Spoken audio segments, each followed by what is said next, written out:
Baik, bismillahirrahmanirrahim. Assalamualaikum warahmatullahi wabarakatuh. Bertemu kembali di praktikum kimia dasar modul yang kedua.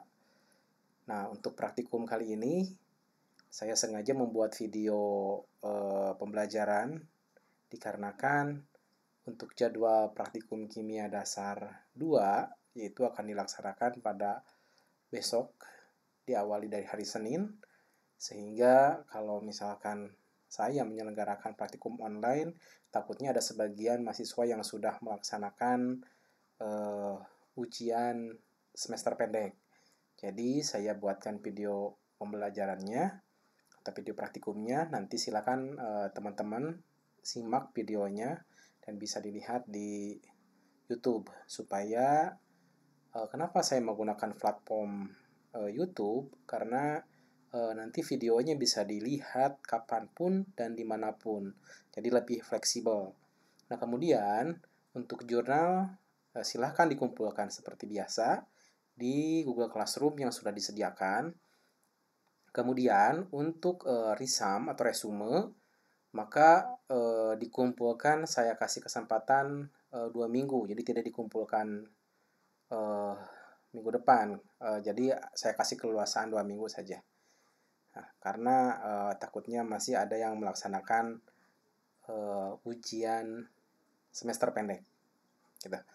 Baik, untuk materi modul yang kedua ya masih bergelut atau masih dalam tema larutan. Saya singgung ulang atau saya bahas kembali sedikit mengenai definisi. Di awal dari definisi, apa sih itu yang dimaksud dengan larutan?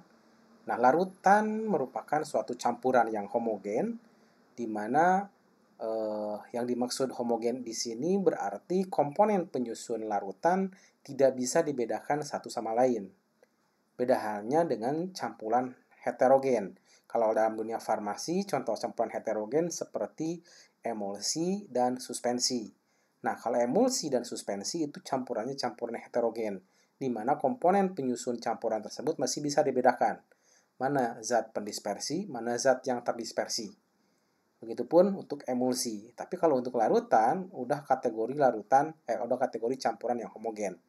Kenapa dikatakan homogen? Jika kita melarutkan gula, melarutkan garam, melarutkan etanol, maka kita sudah tidak bisa melihat mana komponen gula, mana pelarut, mana komponen garam, mana pelarutnya. Nah, seperti itu. Nah, dari larutan tersebut ada sifat yang biasanya ditimbulkan setelah larutan tersebut terbentuk.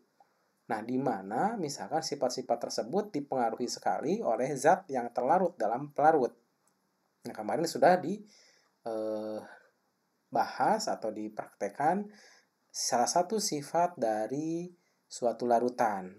Di antaranya adalah sifat koligatif. Sifat koligatif itu kan ada 4 ya. Kenaikan titik didih, penurunan titik beku, dan yang lainnya. Nah, sekarang yang akan dipraktikumkan sifat larutan yang lain, yaitu yang pertama daya hantar listrik, yang kedua sifat asam dan atau sifat basa dari larutan yang dibuat, gitu ya.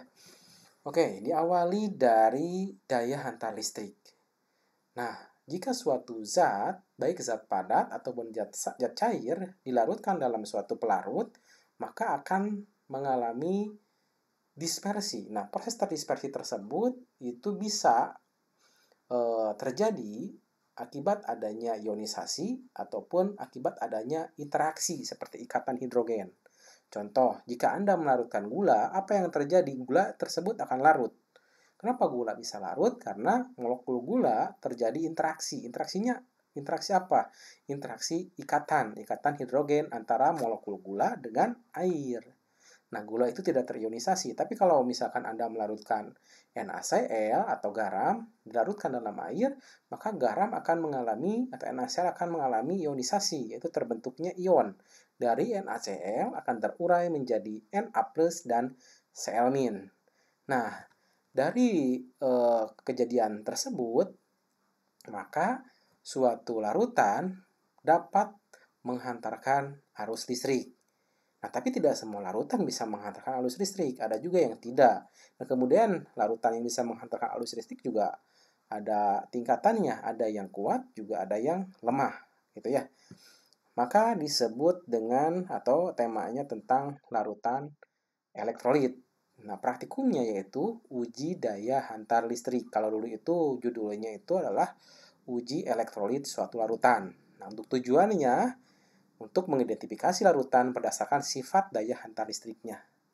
Jadi suatu zat dilarutkan dalam pelarut itu ada dua cara. Yang pertama dengan cara terionisasi, bisa larut itu contoh seperti garam dilarutkan atau NaCl dilarutkan. Yang kedua dengan cara berinteraksi. Interaksinya seperti apa? Interaksi ikatan, terjadinya ikatan antara suatu senyawa atau molekul senyawa dengan air. Nah, kalau misalkan perutnya air, biasanya interaksinya dalam bentuk ikatan hidrogen. Nah, kalau untuk senyawa yang dalam bentuk ikatan hidrogen, maka tidak bisa menghantarkan arus listrik. Kenapa? Karena tidak memiliki muatan. Kalau NaCl dilarutkan, maka akan terionisasi, menghasilkan muatan positif dan muatan negatif. Gitu ya. Nah, untuk materi larutan elektrolit, itu sudah dibahas di perkuliahan, di mana elektrolit tersebut terdiri dari dua. Suatu larutan itu dilihat berdasarkan daya hantar listriknya itu terdiri dari dua. Yang pertama ada larutan elektrolit, yang kedua ada larutan non-elektrolit. Nah, larutan elektrolit terbagi menjadi dua lagi larutan elektrolit. Ada elektrolit yang kuat, ada elektrolit yang lemah. Nah, bisa Anda lihat kembali materinya, contohnya apa-apa saja yang tergolong ke dalam larutan elektrolit kuat dan tergolong ke dalam larutan elektrolit lemah. Nah, materinya tidak akan saya bahas di sini karena sudah di perkuliahan. Nah, untuk cara kerjanya seperti apa? Kalau di modul ya seperti ini cara kerjanya dalam bentuk poin. Yang pertama, siapkan dan pastikan alat elektrolit dalam keadaan bersih dan berfungsi dengan baik. Nah, seperti apa alatnya? Nah, mungkin Anda belum pernah melihat, ada juga yang sudah melihat, mungkin sudah dilakukan atau dipraktekkan di SMA. Kalau sekolahnya dulu SMA, dulu seperti saya SMA, ada praktikumnya alat cara menentukan daya hantar listrik suatu larutan. Tapi kalau misalkan ada juga sebagian siswa di SMA yang belum pernah mungkin mempraktikumkan uji daya hantar listrik atau uji elektrolit terhadap suatu larutan. Kemudian di sini tahapan yang kedua, masukkan larutan yang akan diuji ke dalam gelas kimia, kemudian celupkan ujung elektroda. Nah, elektroda itu yang mana gitu ya? Nah, maka dari itu akan saya tampilkan, nah seperti ini. Nah, di sini ada bagian baterai. Di sini baterai itu berfungsi sebagai sumber energi. Nah, jadi arus listrik yang dihasilkan itu dari baterai, tidak arus listrik yang berasal dari PLN. Karena kalau dari PLN, selain arusnya sangat kuat, juga berbahaya nanti. Nah, jadi sumber listriknya itu berasal dari batu baterai. Nah, seperti ini rangkaian alatnya. Nah, kemudian nanti disediakan lampu. Nah, lampu ini berfungsi sebagai indikator. Kalau misalkan larutan bisa menghantarkan arus listrik, maka otomatis lampunya akan menyala. Nah, jadi lampu di sini akan berfungsi sebagai indikator. Nah, tadi apa sih yang dimaksud dengan elektroda? Nah, celupkan elektroda. Nah, elektroda itu yang di sebelah sini, ini elektroda. Elektrodanya ada elektroda yang berperan sebagai elektroda positif, ada juga yang berperan sebagai elektroda yang negatif.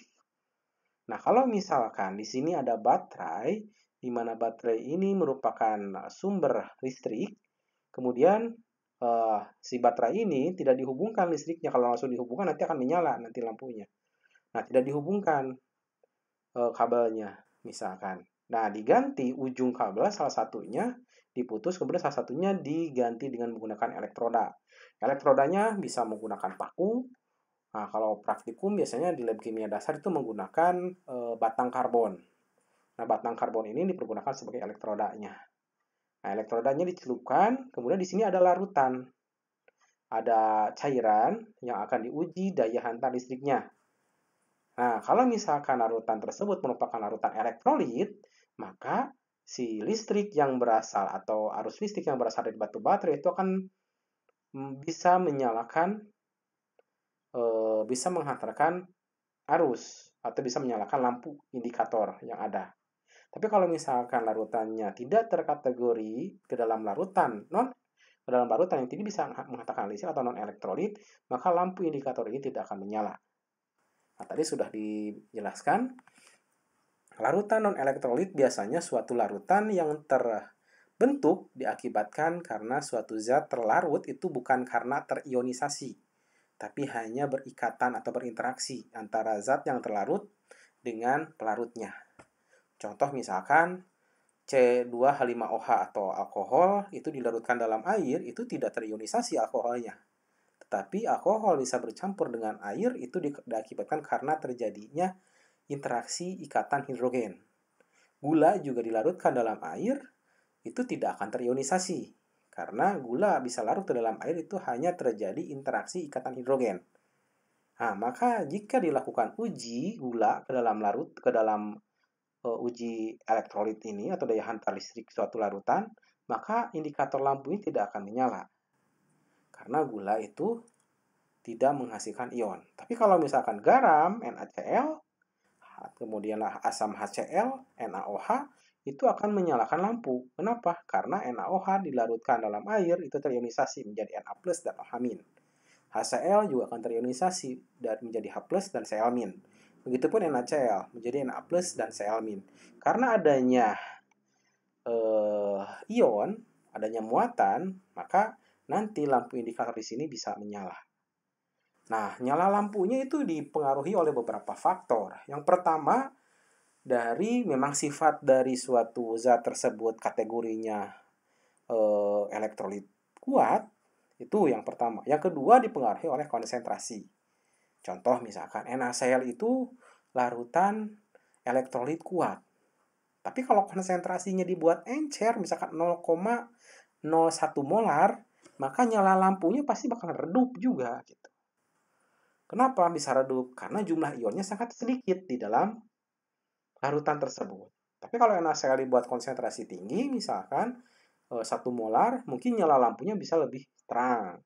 Jadi terang redupnya suatu lampu indikator itu dipengaruhi yang pertama karena zat tersebut kategorinya larutan elektrolit kuat, dan yang kedua zat tersebut dibuat dengan konsentrasi tinggi. Nah, walaupun zat tersebut kategorinya elektrolit kuat, jika konsentrasi larutannya encer sekali, maka nyala lampunya akan redup. Dan yang kedua, nyala lampu dipengaruhi oleh kekuatan elektrolit atau misalkan kategorinya senyawanya termasuk ke dalam larutan elektrolit kuat atau lemah. Kalau elektrolit lemah, maka nyala lampunya akan redup walaupun konsentrasinya tinggi. Kenapa larutan elektrolit lemah itu nyala lampunya lebih redup? Karena yang dimaksud dengan larutan elektrolit lemah di mana suatu zat jika dilarutkan dalam pelarut itu akan terionisasi sebagian. Tidak semua senyawa itu terpecah menjadi ion-ion. Contoh misalkan kalau elektrolit kuat, NaCl, Na+, Cl-, semuanya terionisasi sempurna. Tapi contoh, misalkan elektrolit lemah, contohnya seperti CH3COOH. CH3COOH itu akan terurai menjadi CH3COO, min dan H+. Jadi yang akan terionisasinya hanya sebagian saja, H+ dan CH3COO. Sementara senyawa lain atau gugus lain atau unsur lain yang ada di dalam CH3COO itu tidak terionisasi. Maka kategorinya kategori larutan elektrolit lemah. Nah, nanti saya akan tampilkan di sini, saya akan tampilkan video penjelasan tentang larutan atau praktikum uji daya hantar listrik suatu larutan.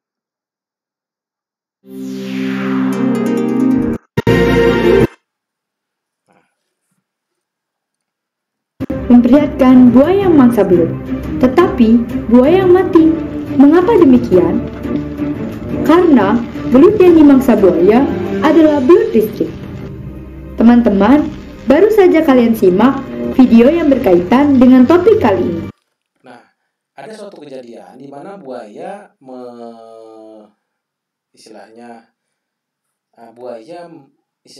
memangsa belut.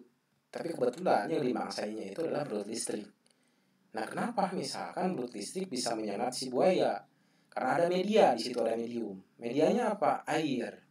Nah, kenapa air itu bisa menghantarkan arus listrik? Karena air itu merupakan suatu larutan. Air di alam itu bukan air murni H2O, bukan, tetapi larutan. Karena di dalam air tersebut sudah banyak sekali senyawa yang terlarut di dalamnya. Baik senyawa organik maupun senyawa anorganik di situ. Karena air itu sudah kategori larutan, maka jika ada listrik di situ, maka bisa dihantarkan dengan menggunakan media air tersebut. Kalau misalkan air suling, misalkan aqua des atau aqua de mineralis, itu belut dimasukkan ke situ, kita tidak akan tersetrum, media airnya tidak akan berfungsi. Kenapa? Karena air itu sebenarnya tidak bisa menghantarkan arus listrik. Nah, gitu ya. Nah, kenapa air yang ada di kolam, air yang ada di sungai bisa menghantarkan arus listrik? Karena air di situ sudah merupakan larutan, bukan air murni lagi. Nah, makanya dia ada istilah kalau minum air itu harus ada ionnya, gitu. Nah, ion itu merupakan zat terlarut di dalam air. Nah, ion itu kan memiliki muatan. Nah, berarti otomatis jika sudah ada ion di situ, maka air sudah bisa menghantarkan arus listrik. Saya lanjutkan. Yuk kita lanjutkan menyaksikan video materi.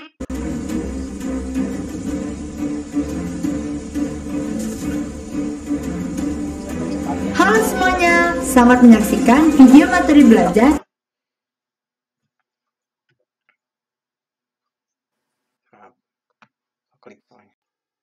Belajar ini dibedakan berdasarkan daya hantar listriknya, yaitu larutan elektrolit dan larutan non-elektrolit. Kalian pasti sudah tahu bahwa larutan elektrolit adalah larutan yang dapat menghantarkan arus listrik. Sedangkan larutan non-elektrolit adalah larutan yang tidak dapat menghantarkan arus listrik. Larutan elektrolit terbagi menjadi dua jenis, yaitu larutan elektrolit kuat dan larutan elektrolit lemah. Larutan elektrolit baik yang kuat maupun yang lemah, dan larutan non-elektrolit dapat dibedakan oleh rangkaian alat yang dialiri oleh arus listrik. Adapun indikator dari larutan elektrolit kuat dan elektrolit lemah, yaitu larutan elektrolit kuat membuat lampu menyala terang dan terdapat gelembung gas yang banyak pada elektroda. Nah, ini yang dinamakan elektroda tadi ya. Nah, ini elektrodanya menggunakan batang karbon. Larutan elektrolit lemah membuat lampu menyala redup atau terdapat gelembung gas yang sedikit pada elektroda. Nah, pada larutan non-elektrolit tidak membuat lampu menyala dan tidak terdapat gelembung gas pada elektroda.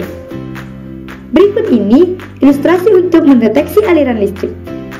Pengujian daya hantar listrik pada larutan dapat dilakukan menggunakan alat-alat yang dirangkai sedemikian rupa, sehingga bisa mendeteksi aliran listrik. Alat yang dibutuhkan yaitu baterai, lampu kecil, jepit buaya, styrofoam, infraboard, cutter, spidol dan kertas label, penggaris, double tip, lem tembak, elektroda, dan dudukan lampu.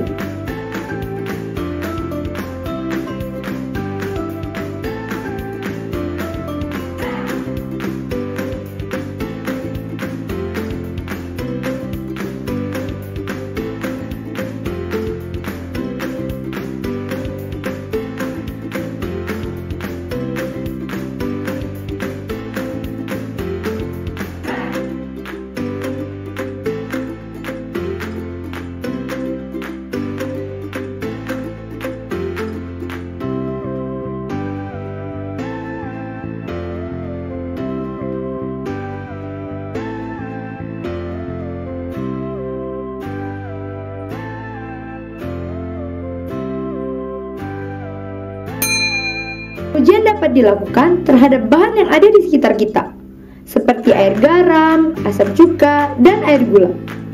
Bahannya mudah didapatkan, bukan?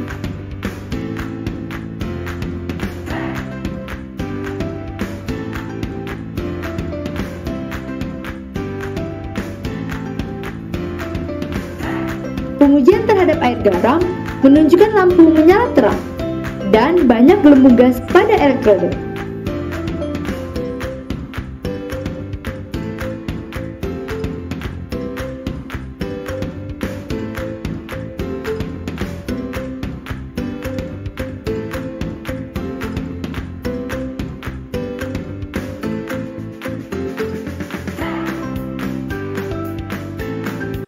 Pengujian di laboratorium juga seperti ini. Jadi kalau misalkan alatnya sudah dipakai untuk menguji suatu larutan, maka si elektrodanya harus dibilas dengan aqueous, kemudian dikeringkan. Nah, kalau sudah seperti itu, maka bisa diganti dengan menggunakan atau bisa digunakan untuk uji larutan lain.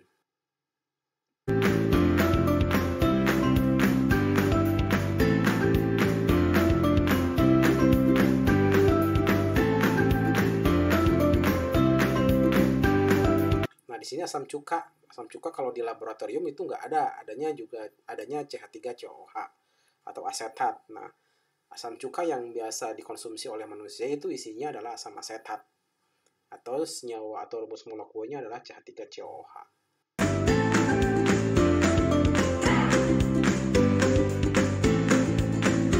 Pengujian terhadap asam cuka menunjukkan lampu tidak menyala dan ada gelembung gas pada elektroda.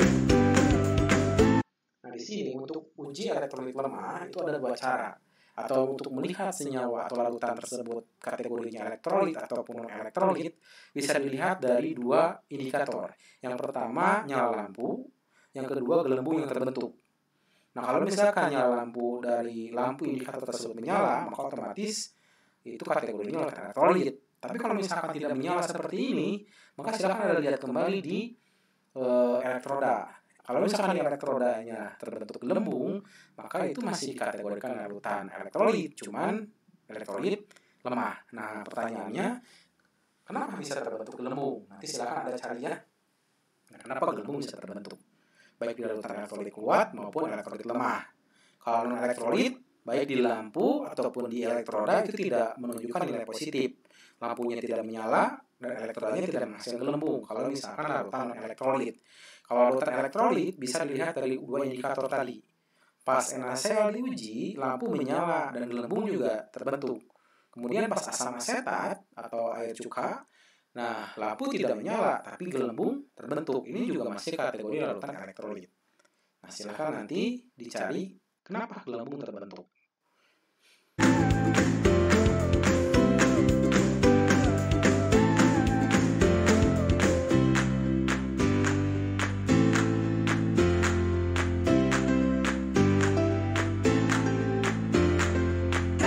Sedangkan pengujian terhadap air gula menunjukkan lampu tidak menyala dan tidak ada gelembung gas pada elektroda. Cukup jelas teman-teman? Mengapa bisa? Nah, dua indikator tersebut bisa dijadikan pertimbangan. Kalau non-elektrolit, kedua-duanya tidak menghasilkan respon positif. Kalau larutan elektrolit, kedua-duanya bisa menghasilkan respon positif ataupun salah satu. Demikian, begini penjelasannya. Air garam dapat mengalirkan arus listrik karena NaCl dalam air terionisasi sempurna, menghasilkan ion Na+ dan ion Cl-. Reaksi ionisasi yang terjadi pada air garam, NaCl menjadi Na+ plus Cl-. Adanya ion Na+ dan ion Cl- yang bergerak bebas dalam air adalah penyebab mengapa air garam dapat menyalakan lampu dan menghasilkan gelembung gas pada elektroda. Asam cuka terionisasi sebagian dalam air, sehingga hanya sebagian ionnya yang dapat bergerak bebas. Reaksi ionisasi yang terjadi pada asam cuka, CH3COOH setimbang menjadi CH3COO- plus H+. Oleh karena itu, lampunya mati, tetapi masih terdapat gelembung gas pada elektroda.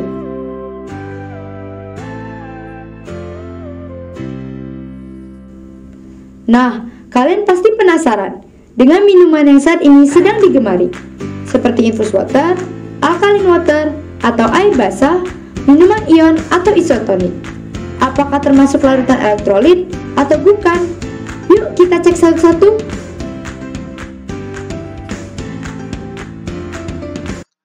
untuk sampel sebenarnya di modul itu dibatasi ya, ada air apa gitu ya. Tapi sebenarnya bebas saja seperti ini. Anda mau ngambil sampelnya mau air kolam boleh, mau misalkan air teh, air kopi boleh, silahkan sebenarnya dipraktikumkan. Jadi Anda itu kerja jangan textbook sesuai apa yang ada di dalam modul. Tapi sebenarnya Anda boleh berimprovisasi, misalkan bawa sampel sendiri, misalkan, Pak saya mau bawa perasan jeruk lemon, mau bawa teh, mau bawa minuman ini, boleh silahkan sebenarnya. Diujikan apakah kategorinya elektrolit ataupun non elektrolit.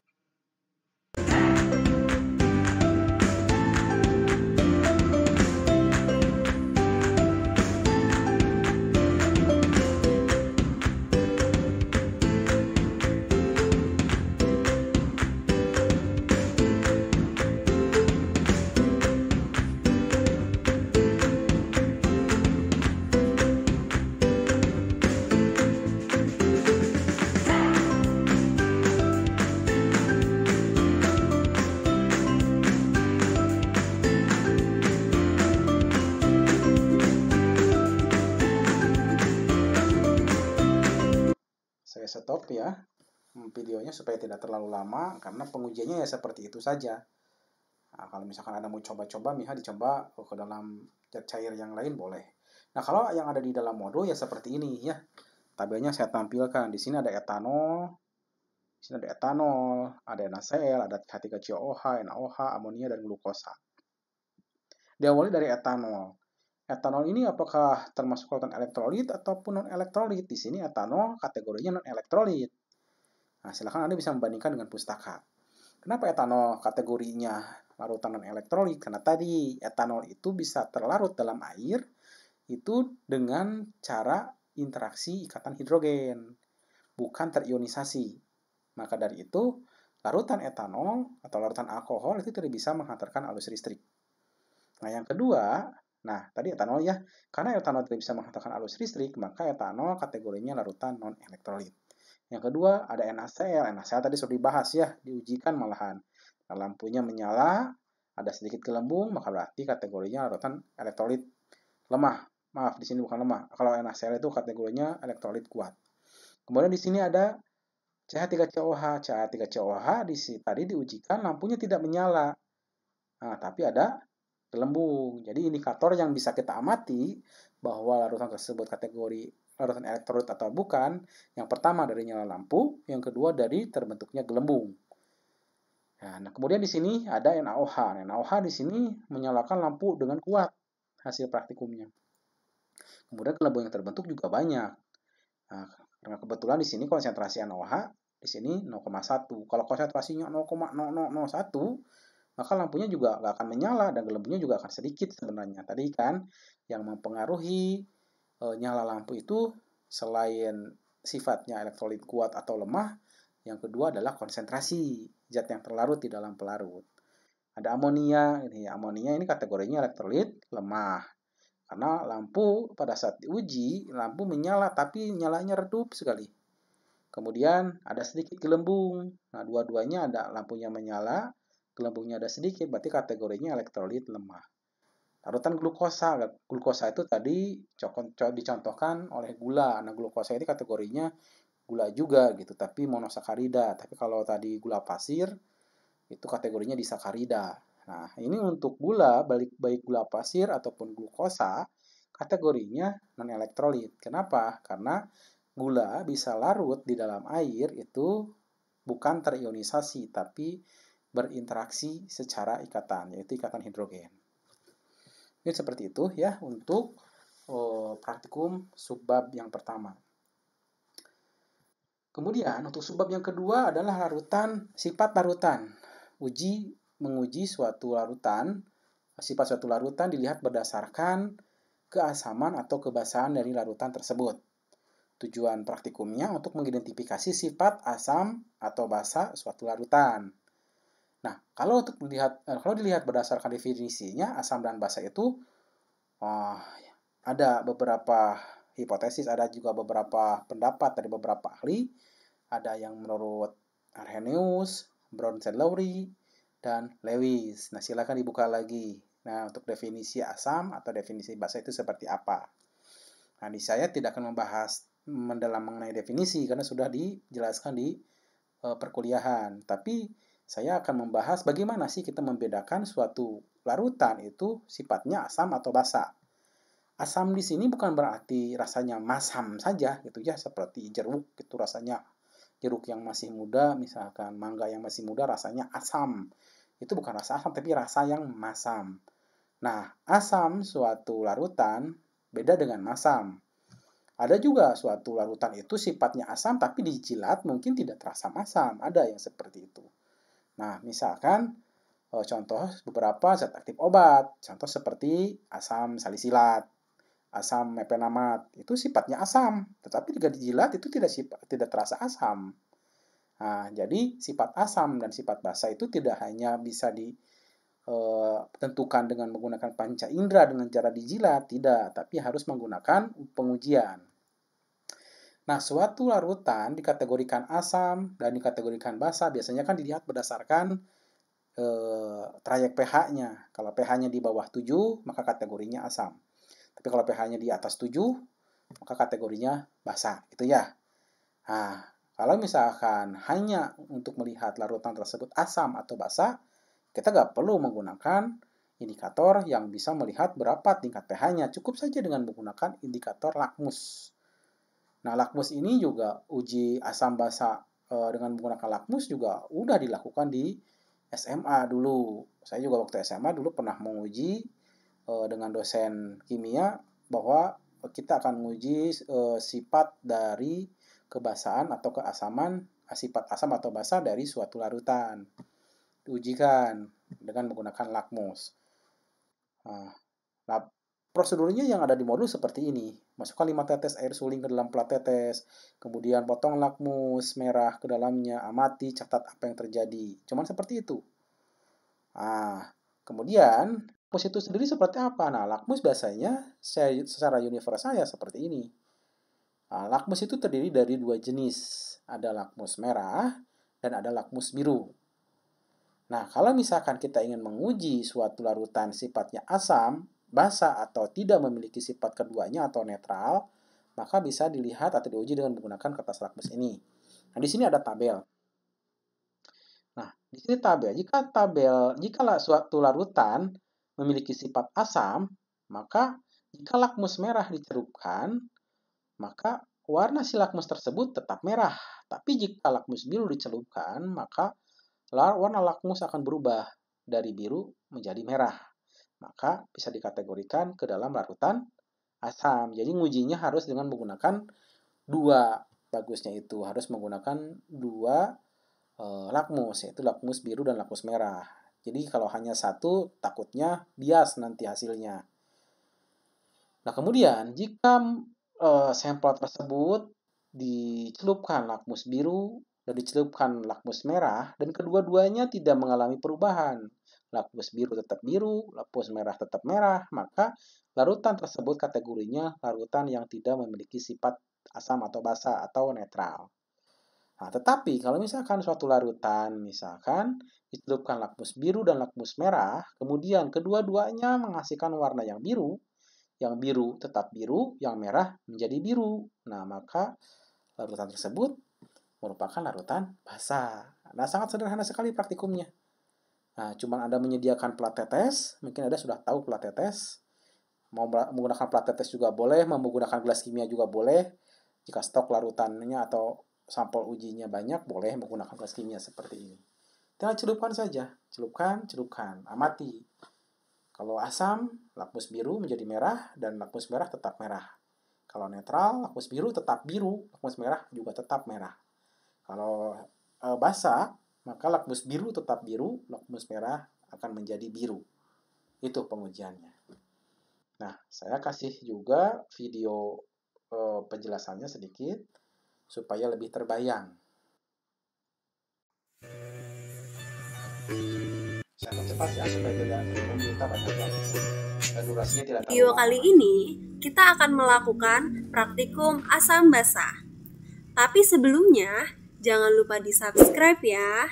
Terima kasih.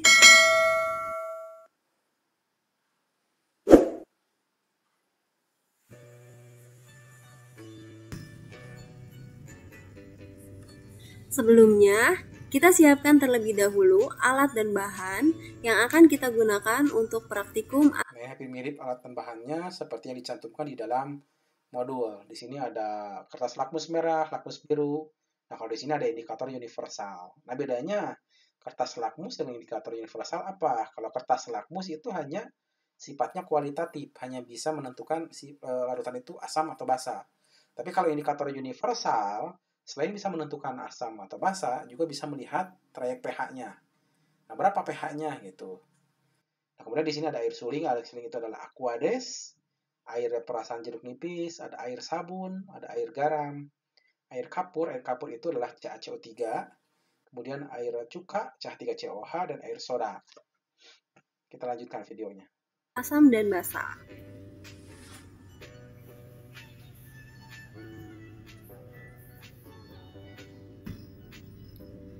Pertama, kita masukkan kertas lakmus merah dan lakmus biru ke dalam soda. Nah, di sini terlihat pada lakmus merah dia tetap berwarna merah, dan untuk lakmus biru berubah menjadi warna merah. Ini artinya larutan soda bersifat asam.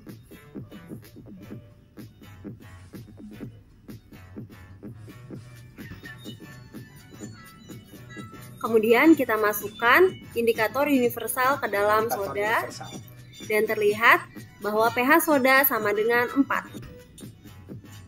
Selanjutnya lakmus kita masukkan ke dalam air jeruk. Nah, di sini terlihat lakmus merah tetap menjadi merah dan lakmus biru berubah menjadi merah, yang artinya air jeruk merupakan asam. Kemudian indikator universal kita masukkan ke dalam air jeruk. Dan di sini kita bisa lihat bahwa pH air jeruk sama dengan 3, yang artinya asam. Selanjutnya, lakmus kita masukkan ke dalam cuka. Dan di sini terlihat lakmus merah tetap berwarna merah dan lakmus biru berubah menjadi merah, yang artinya cuka bersifat asam. Kemudian, indikator universal kita masukkan ke dalam cuka. Dan di sini kita bisa lihat pH cuka sama dengan 1, yang artinya asam. Selanjutnya, lakmus kita masukkan ke dalam air kapur. Dan di sini kita bisa lihat bahwa lakmus merah sedikit berubah menjadi biru dan lakmus biru tetap menjadi biru, yang artinya air kapur bersifat basa. Kemudian indikator universal kita masukkan ke dalam air kapur. Dan di sini kita bisa lihat bahwa pH air kapur sama dengan 8, yang artinya air kapur bersifat basa. Selanjutnya, lakmus kita masukkan ke air sabun, dan di sini terlihat lakmus merah berubah menjadi biru dan lakmus biru tetap biru, yang artinya air sabun bersifat basah. Kemudian indikator universal kita masukkan ke dalam air sabun. Nah, di sini kita bisa lihat ya, pH air sabun sama dengan 12, yang artinya air sabun bersifat basah. Selanjutnya, lakmus kita masukkan ke air suling, dan di sini terlihat lakmus merah dan biru tidak berubah warna, yang artinya air suling bersifat netral.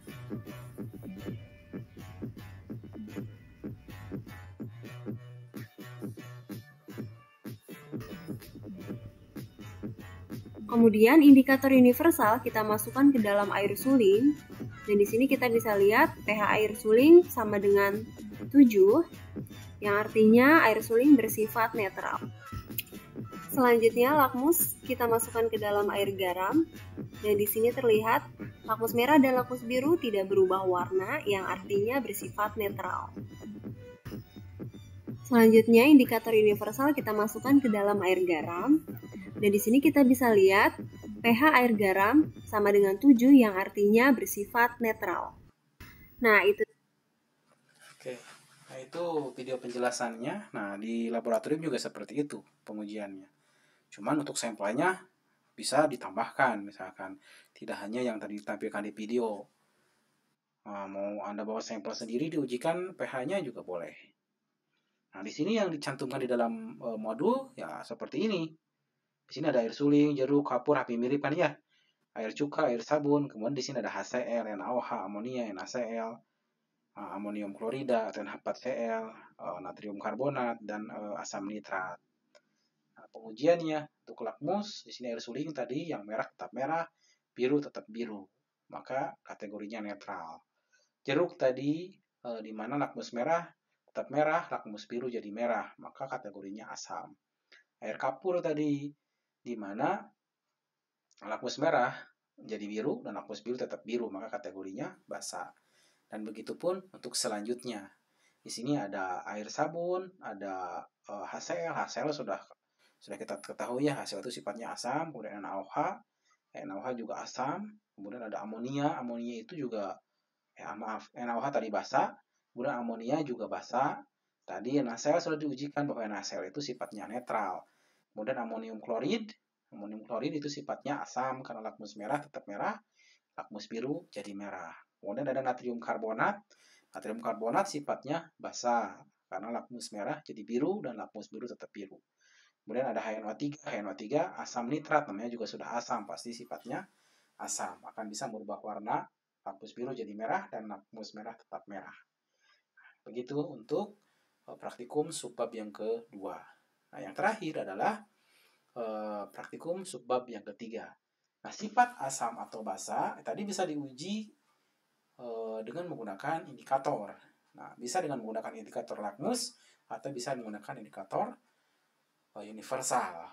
Nah, jika misalkan bagaimana kalau misalkan tidak ada indikator lakmus dan indikator universal, maka Anda bisa menggunakan indikator alami. Nah, indikator alami, nah ada syaratnya. Syarat dari indikator alami yang pertama itu harus stabil warnanya. Nah, warnanya harus stabil, kemudian memiliki warna yang mencolok, kemudian warna dari bahan alam tersebut bisa diekstrak. Nah, contohnya misalkan seperti kunyit, itu kunyit warnanya mencolok dan stabil warnanya. Nah, kemudian bisa diekstrak juga warna dari kunyit tersebut. Kemudian ada kol ungu ya. Kol ungu juga warnanya cenderung relatif stabil, kemudian mencolok dan bisa diekstrak warnanya. Dan banyak sekali bahan-bahan alami yang bisa digunakan sebagai indikator alami. Nah, prosedur kerjanya ya seperti ini. Jadi di sini haluskan atau gerus kol ungu. Kalau Anda bawa kol ungu ya dalam mortir stempel digerus dulu. Kenapa harus digerus? Karena kita akan menyari atau mengambil warna dari kol ungu tersebut. Kalau kunyit, ya digerus dulu juga kunyitnya supaya kita bisa mengekstrak warna dari kunyit. Kemudian ada kembang sepatu juga, bunga ros, gitu, boleh. Kemudian ada nggak bahan alami yang tidak bisa dipergunakan sebagai indikator alami? Ada. Yang pertama tidak memenuhi syarat yang tadi. Warnanya tidak bisa diekstrak mungkin. Kemudian warnanya juga tidak stabil. Dan warnanya tidak terlalu mencolok. Jadi tidak bisa dipergunakan untuk indikator alami. Nah, kalau sudah memenuhi syarat yang tadi, warnanya stabil, kemudian warna dari bahan alam tersebut mencolok, dan bisa diekstrak. Itu hampir semua bahan alam bisa digunakan sebagai indikator. Karena si bahan alam memiliki warna itu otomatis di dalamnya ada metabolitnya, ada metabolit sekundernya. Nah, metabolit sekunder tersebut akan berubah warna jika pada suasana yang berbeda. Pada suasana asam berubah warnanya menjadi warna A, pada suasana basa berubah warnanya menjadi B.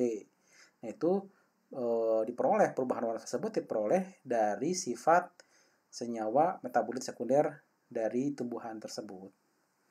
Kemudian setelah diekstrak, ini kan ya, masukkan ke dalam tabung. Kemudian tabungnya ada dua, tabung A dan tabung B. Tabung A dideteksi larutan asam yaitu HCl, tabung B diisi larutan basa yaitu NaOH. Bandingkan gitu kan ya. Bandingkan mana yang memberikan warnanya, warna asalnya seperti apa. Kemudian setelah ditambahkan asam jadi seperti apa. Gitu kan ya pengamatan di modulnya. Nah, prosedurnya ya seperti itu, sangat simpel sekali.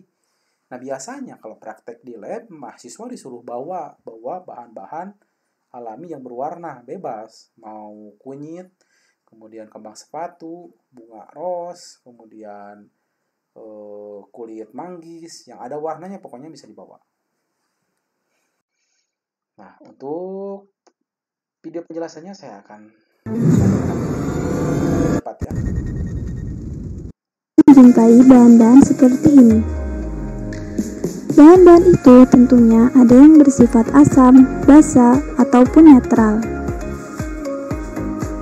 Lalu, bagaimana caranya ya agar kita tahu sifat dari masing-masing bahan itu?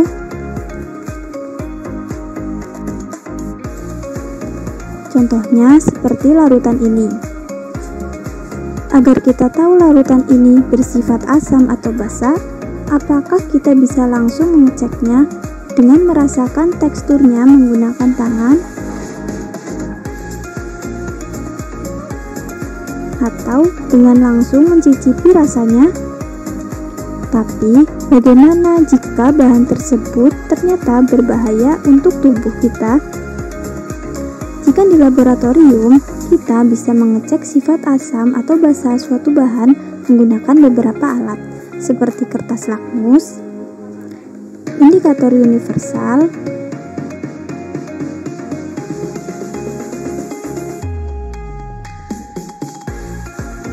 dan pH meter. Tapi, bagaimana jika kita tidak memiliki alat-alat itu? Solusinya, kita bisa menggunakan indikator alami yang ada di lingkungan sekitar.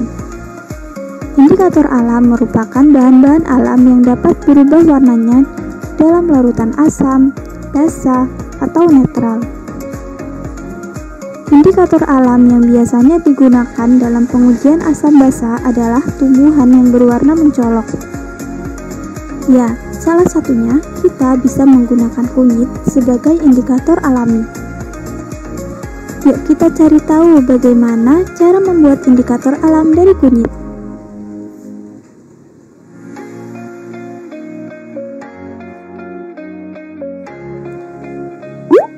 Ini adalah alat dan bahan yang diperlukan.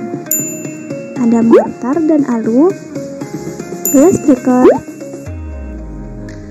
corong kaca, pisau, batang pengaduk kaca, dan bahan-bahannya ada kunyit,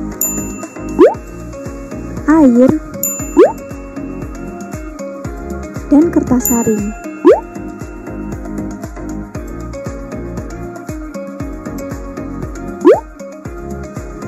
Langkah-langkah membuatnya yaitu siapkan kunyit, kupas kunyit menggunakan pisau sampai kulitnya bersih,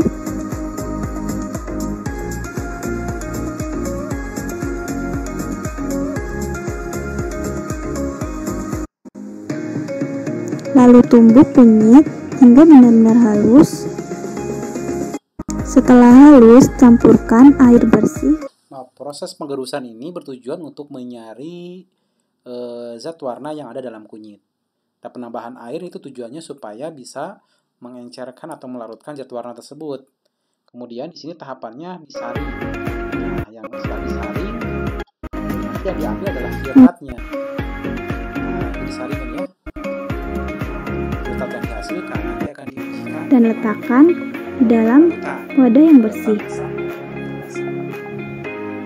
Nah, itu video singkatnya. Nah, di sini ada tabel di sini nih. Ada ekstrak tanaman yang digunakan, ada kubis merah, ada kembang sepatu, mawar, bayam merah, kunyit, geranium di sini. Warna awalnya misalkan kalau kubis merah itu warna ungu di sini atau warna lembayung. Tapi kalau misalnya ditambahkan larutan HCl nanti akan menjadi warna merah muda. Dan kemudian ditambahkan NaOH nanti akan menghasilkan warna hijau. Kalau untuk kubis merah.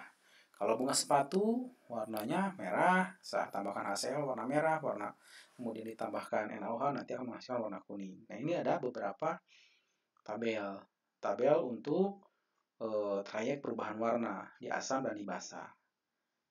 Nah, kalau di modul ya seperti ini ya. Nah, modul di sini bahan ekstrak tanamannya apa, warna awalnya apa, mirip dengan ini. Warna awalnya apa? Warna ungu, warna merah, merah muda, merah, jingga, dan merah. Nah, kemudian setelah tambahkan HCl, warna yang dihasilkan apa? Di sini kalau di sini warna asam dan basa, gitu ya.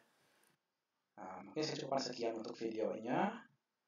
Mohon maaf apabila ada kekurangan, barangkali ada yang ingin ditanyakan, silahkan boleh langsung menghubungi saya via WhatsApp. Terima kasih. Wassalamualaikum warahmatullahi wabarakatuh.